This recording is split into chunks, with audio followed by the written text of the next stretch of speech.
જય Ganesh, happy morning. હું Shaunak S Pathak, professional tarot card reader અને ન્યુમરોલોજીસ્ટ છું. જે કોઈને પણ હેલ્થ, વેલ્થ કે રિલેશનશિપ રિલેટેડ કંઈ પણ ઇસ્યુઝ હોય તેઓ મારી કન્સલ્ટન્સી લઈ શકે છે. મારી કોન્ટેક્ટ ડિટેલ્સ મેં મારા યુટ્યુબ ચેનલમાં વિડીયોમાં ડિસ્ક્રિપ્શનમાં જણાવી છે. આજે હું વાત કરીશ ઘર નંબર 5 બાબતે.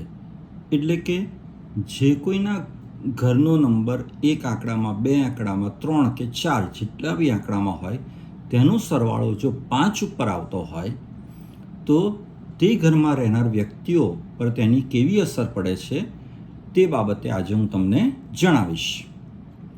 તો ઘર નંબર જે 5 હોય છે તેમાં રોજબરોજ કંઈક ને કંઈક એક્ટિવિટી, કંઈક ને કંઈક કાર્ય ચાલતું જ રહેશે.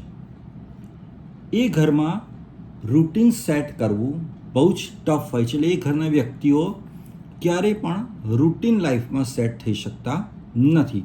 રોજબરોજ નિત નવું કંઈક થયા કરે છે. તે ઘરમાં રહેનાર વ્યક્તિઓનું મુસાફરી, ટ્રાવેલિંગ અથવા તો કંઈક આમ એડવેન્ચર અથવા party continuous regular interval of time અને નિરંતર પાર્ટી ચાલ્યા જ કરતી હોય છે. 5 નંબરનું ઘર એ સેલ્ફ એમ્પ્લોયડ પર્સન, એટલે કે જે બિઝનેસમેન હોય, એન્ટરપ્રિન્યોર હોય કે જે પ્રોફેશનલ હોય, સેલ્ફ એમ્પ્લોયડ હોય તેઓ માટે બેસ્ટ માનવામાં આવે છે. પરંતુ 5 નંબરના ઘરમાં શાંતિ ક્યારેય નથી હોતી.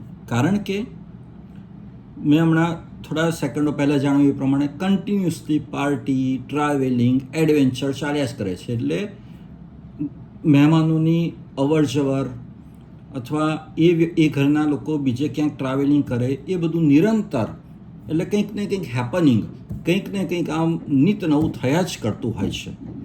રાઈટ? એટલે it is not a peaceful house and ત્યાં એકદમ આમ શાંતિથી રહીએ કે આમ એવું શક્ય હોતું નથી.